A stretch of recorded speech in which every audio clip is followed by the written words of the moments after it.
नरेंद्र मोदी लंबे समय बाद सीएम उद्धव ठाकरे से रूबरू हुए। मौका था राजभवन में जलभूषण भवन और क्रांतिकारियों के लिए बनाई गई गैलरी के उद्घाटन का। इस मौके पर पीएम मोदी राजभवन जाते हुए गिरग्राम चौपाटी पर रुककर लोगों का अभिवादन किया। उधर ठाणे पुलिस की अधिकृत वेबसाइट देर रात 4 बजे के करीब हैक कर ली गई। करीब 5 घंटे बाद साइबर एक्सपर्ट ने इसे ठीक किया। इसके दौरान मैसेज आया कि मुस्लिमों को परेशान करने वालों को शांति से नहीं रहने दिया जाएगा। इसके बाद पुलिस इस मामले की जाँच कर रही है। उधर गृह मंत्री दिलीप वलसे पाटिल ने बीजेपी पर निशाना साधते हुए कहा है कि कुछ लोगों के गलत स्टेटमेंट के कारण इस्लामिक देश भारत के खिलाफ लामबंद होकर पाकिस्तान को सपोर्ट कर रहे हैं, जो कि ठीक नहीं है। वलसे ने इस मामले में पार्टी के राष्ट्रीय अध्यक्ष से माफी मांगने की अपील की है। उधर आदित्य ठाकरे के नेतृत्व में शिव सैनिकों का एक दल रामलला के दर्शन के लिए अयोध्या रवाना हुआ, जिसके चलते अयोध्या की सभी बड़ी छोटी होटल बुक है।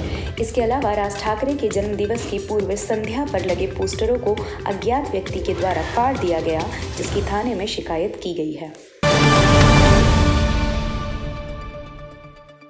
प्रधानमंत्री मोदी मंगलवार को महाराष्ट्र दौरे पर हैं। इस दौरान वे राजभवन में जलभूषण भवन और क्रांतिकारियों की गैलरी बनाई गई, उसका पीएम ने उद्घाटन किया। जलभूषण 1885 से महाराष्ट्र के राज्यपाल का आधिकारिक निवास रहा है। इस भवन के पुराने होने के बाद इसे ध्वस्त कर दिया गया और एक नया भवन बनाया गया। इस दौरान पीएम, सीएम उद्धव ठाकरे, आदित्य ठाकरे, अजित पवार, देवेंद्र फडणवीस सहित कई नेताओं से मिले। कार्यक्रम में जाते जाते पीएम नरेंद्र मोदी ने अपने अंदाज में गिरग्राम चौपाटी पर रुककर जनता का अभिवादन किया।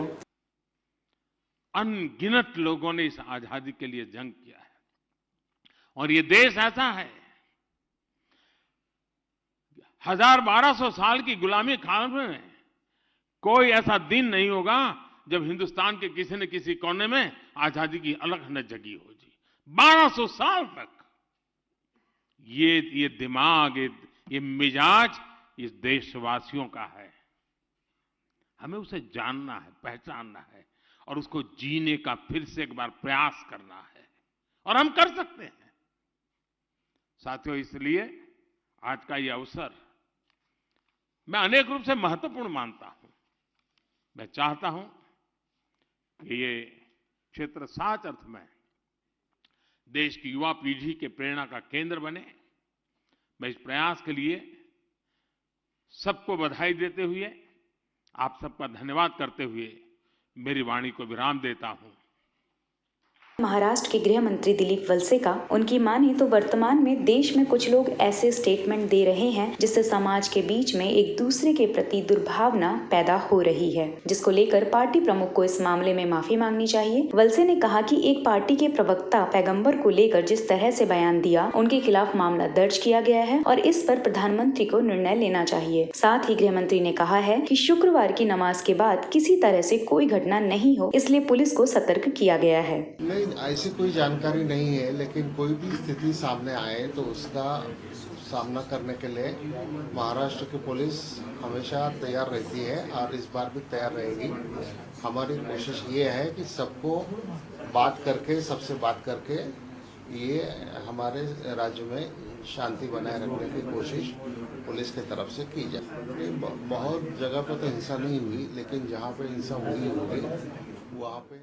उधर ठाणे क्राइम ब्रांच की वेबसाइट को सुबह 4 बजे हैक कर लिया गया, जिसके बाद अफरा तफरी मच गई। करीब 5 घंटे तक वेबसाइट हैक रही। बाद में पुलिस ने इसके डाटा सुरक्षित रखने का दावा किया है। इसके बाद हैकर द्वारा मैसेज दिया गया है कि hack by hunt cyber crime. साथ ही लिखा गया है कि भारत सरकार, तुम बार बार इस्लाम के संदर्भ में अड़चन लाते हो, आपको सहनशीलता नहीं दिखाई देती। जल्द से जल्द विश्व के मुस्लिमों से माफी मांगो, नहीं तो हम शांत नहीं रहेंगे। इसके बाद पुलिस मामले की जाँच कर रही है। आज सुबह 8:30 बजे के दरमियान यह मालूम गिरा कि ठाणे पुलिस वेबसाइट जो है वो हैक हुई है।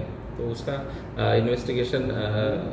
इनिशियल इन्वेस्टिगेशन साइबर टीम ने किया है। तो उससे पता चलता है कि मॉर्निंग 4 बजे से ये वेबसाइट हैक हुई थी।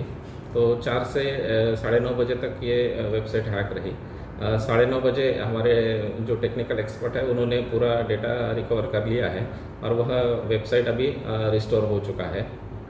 उसके इन्वेस्टिगेशन के अंत में पता चलेगा क्या प्रकार है। राज ठाकरे ने भले ही अपना अयोध्या दौरा रद्द कर दिया हो, लेकिन शिवसेना ने आदित्य ठाकरे के नेतृत्व में रामलला के दर्शन का जो वादा किया था उसे पूरा किया है। मंगलवार को तकरीबन 1200 शिव सैनिक महाराष्ट्र से अयोध्या के लिए निकल गए। महाराष्ट्र के मुख्यमंत्री उद्धव ठाकरे के सुपुत्र आदित्य ठाकरे के नेतृत्व में कल शिव सैनिक भगवान राम के दर्शन करेंगे। इसके चलते अयोध्या के लगभग सभी होटल बुक हैं। इस दौरान शिव सैनिकों की रवानगी को यादगार बनाने के लिए बड़ी संख्या में शिव सैनिक अपने साथियों को विदाई देने के लिए स्टेशन पहुंचे। उधर राज ठाकरे लगातार मस्जिदों में लाउड स्पीकर का विरोध कर रहे हैं, जिसके बाद मुंब्रा में राज ठाकरे के पार्टी के कार्यालय पर पथराव की घटना हो चुकी है। अब राज ठाकरे के जन्मदिन की पूर्व संध्या पर लगाए गए राज के पोस्टर को फाड़ने की घटना हुई। सोमवार को देर शाम किसी अज्ञात व्यक्तियों द्वारा राज के पोस्टर को फाड़ दिया गया, जिसके बाद एक बार फिर मुंब्रा में माहौल संवेदनशील हो गया है। वहीं इस मामले में राज ठाकरे के पार्टी के नेता इरफान सैयद ने मुंब्रा पुलिस में शिकायत दर्ज कराने का दावा किया है।